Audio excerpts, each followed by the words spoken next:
Andrew کارنگی 13 سال کی عمر میں کلاش مہاجر کی حیثیت سے امریکہ میں داخل ہوا اور ریاست پینسلوینیا میں آباد ہوا۔ یہاں آ کر اس نے چھوٹی چھوٹی نوکریاں کر کے اپنا پیٹ پالا اور کسی قسم کی کوئی جھجک محسوس نہیں کی۔ پہلے سوتی مل میں، پھر تار گھر میں چپڑاسی ملازم ہوا، لیکن اس کے ذہن میں ترقی کا بھوت سوار تھا۔ آخر کار اس نے انتہائی محدود وسائل کے باوجود امریکہ میں ایک بہت بڑی صنعت قائم کی جو 19ویں صدی کی سب سے بڑی صنعت تھی۔ 1900 میں کارنگی اسٹیل کمپنی پورے ملک کا 1/4 فولاد تیار کرنے کے قابل ہو گئی تھی، لیکن 1901 میں اس نے اپنا لوہے کا کاروبار امریکی اسٹیل کارپوریشن کے ہاتھ $25 کروڑ میں فروخت کر دیا۔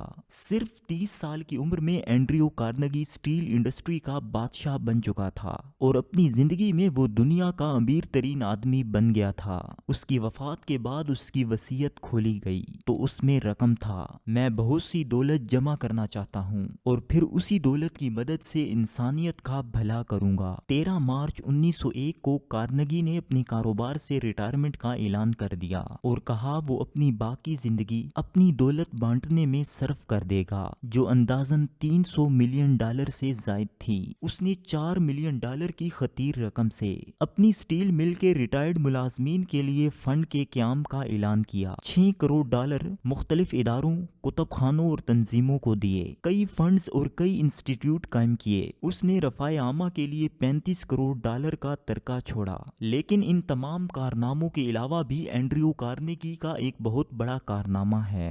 زندگی کے آخری ایام میں کارنگی کو ایک زبردست خیال آیا کہ کیوں نہ کامیابی کے اصولوں سے دوسروں کو آگاہ کیا جائے۔ اس مقصد کے لیے اس نے ایک نوجوان نپولین ہل کو ساتھ ملایا اور کامیابی کے فلسفے پر غور و خوض کرنے کی دعوت دی۔ نپولین ہل کے لیے یہ ایک نادر موقع تھا جس کے ذریعے وہ ان اصولوں کو جان سکتا تھا جن پر عمل کر کے ہر فرد کامیاب ہو جائے۔ لہٰذا اس نے کئی سال تک ریسرچ کر کے کامیابی کے رازوں کو دنیا کے سامنے کتابی شکل تھنک اینڈ گرو رچ کی صورت میں پیش کیا۔ اس کتاب میں جو اصول بیان کیے گئے ان کے مطابق کامیابی کا انحصار ذہانت، اعلیٰ تعلیم، قسمت اور خاندانی حالات پر نہیں، بلکہ کامیاب ہونا ایک مزاج اور رویے کا نام ہے۔ کامیاب لوگ کسی دوسرے سیارے کی مخلوق نہیں ہوتے، بلکہ وہ آپ کی دنیا میں رہتے ہوئے آپ ہی کی طرح کے انسان ہوتے ہیں، مگر وہ ایک خاص ذہنی رویے سکسیس ایٹیٹیوڈ کے ذریعے اتنی بڑی کامیابیاں حاصل کرتے ہیں کہ عقل دنگ رہ جاتی ہے۔ ان لوگوں کا ایک واضح مقصد ہوتا ہے، یہ اپنے مقصد کے ساتھ سچی لگن رکھتے ہیں، انہیں اپنی کامیابی کا یقین ہوتا ہے۔ یہ لوگ حد درجہ مستقل مزاج ہوتے ہیں۔ سب سے حیرت انگیز بات یہ ہے کہ کامیاب انسان ان لوگوں سے زیادہ جدوجہد نہیں کرتے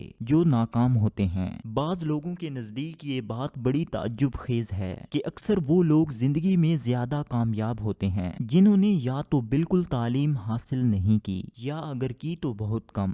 اس کے برعکس بعض انتہائی اعلیٰ تعلیم یافتہ لوگ ہمیں ہر جگہ ناکامی کا شکار نظر آتے ہیں۔ کامیاب لوگوں کا انداز فکر ناکام لوگوں سے بہت جدا ہوتا ہے۔ ان کے نظریات ان کو کامیابی کے لیے اکساتے ہیں۔ ہم نپولین ہل کی تحقیق کو ان نکات میں ترتیب دے سکتے ہیں۔ نمبر 1، کامیاب لوگوں میں کامیابی حاصل کرنے کی شدید خواہش پائی جاتی ہے۔ خواہش کی شدت اتنی طاقت رکھتی ہے کہ دنیا کی کوئی رکاوٹ ان کا راستہ نہیں روک سکتی۔ بیتھوون بہرا تھا اور ملٹن اندھا، لیکن انہوں نے اپنے جذبات کو دوسروں تک پہنچانے کا عزم کر رکھا تھا، اس لیے ان کے نام تاریخ انسانیت میں روشن ہیں۔ نمبر 2، ہر کامیاب شخص اپنی زندگی کا ایک واضح اور قطعی مقصد رکھتا ہے اور ہر ناکام شخص بے مقصد زندگی گزار رہا ہوتا ہے۔ عام انسان کے مقاصد اور مسائل بہت چھوٹے ہوتے ہیں، وہ آٹا نمک جیسے چھوٹے مسائل سے باہر نہیں سوچ سکتا۔ دوسری طرف کامیاب لوگ کئی نسلوں کو متاثر کر جاتے ہیں اور یہ لوگ قوموں کی تقدیروں کو بدل دیتے ہیں۔ نمبر 3،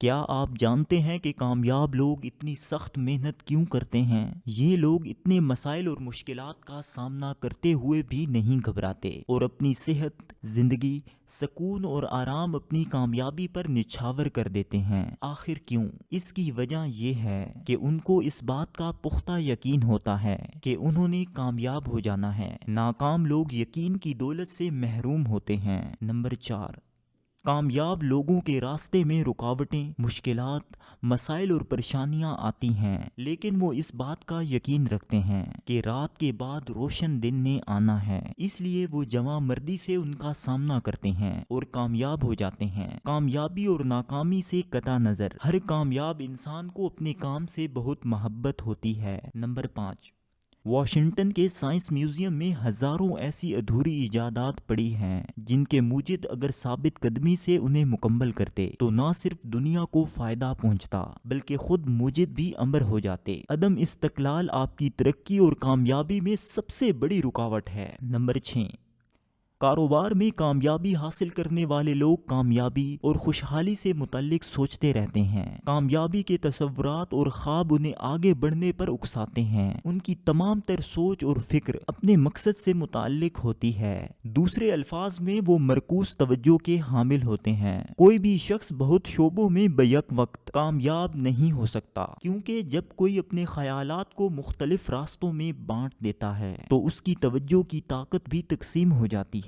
نمبر 7، ہر کامیاب شخص کو ہر لمحہ، ہر آن اور ہر وقت یہ خیال آتا ہے کہ زندگی ایک بار ملی ہے، وقت بہت تھوڑا ہے اور کام زیادہ ہے۔ میں اپنی زندگی کو چھوٹے چھوٹے مسائل کے حوالے نہیں کر سکتا، اس لیے مجھے صرف اپنی منزل کی طرف بڑھنا ہے۔ نمبر 8، کامیاب کاروباری لوگ ہم خیال لوگوں میں رہتے ہیں۔ انہیں علم ہوتا ہے کہ کوئی بھی شخص تنہا کامیاب نہیں ہو سکتا۔ کامیابی کے لیے ٹیم ورک بہت ضروری ہے، اس لیے کامیاب لوگ ان لوگوں کی ٹیم بنا لیتے ہیں جو ان کے مقاصد میں معاون بن سکتے ہیں۔ نمبر 9، کامیاب لوگ اپنی ذات سے آشنا ہوتے ہیں۔ خود شناسی کی وجہ سے وہ اپنے خوف پر قابو پا لیتے ہیں۔ وہ حقیقت پسند بن جاتے ہیں۔ وہ جانتے ہیں کہ کامیابی کے راستے میں سب سے بڑی رکاوٹ ان کی اپنی ذات ہے، اس لیے وہ اپنے اندر چھپے خوف کو ختم کر ڈالتے ہیں۔ یہ لوگ خطرہ مول لینے کے عادی ہوتے ہیں۔ نیپولین ہل کی اس research book think and grow rich نے تہلکہ مچا دیا۔ اس کتاب نے لاکھوں کروڑوں لوگوں کی زندگی بدلی، لیکن اگر سچ کہا جائے